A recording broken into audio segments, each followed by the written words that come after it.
In this video, I'm going to show you how to add drop cap in Google Doc. First, you need to select which word you want to add a drop cap. So I'm going to add here. So we need to first remove the letter.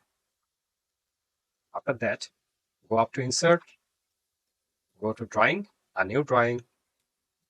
After opening the drawing canvas, go to Actions and Word Art. Put your letter in that box. Enter.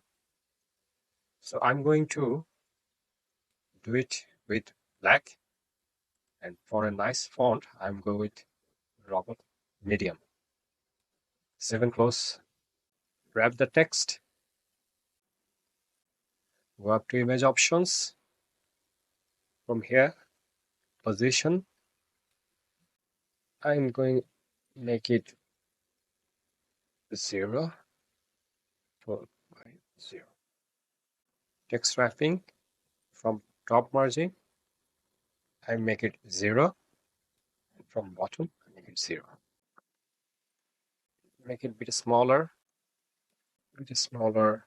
So here it is. Is this helpful to you? If so, please subscribe our channel. Thank you.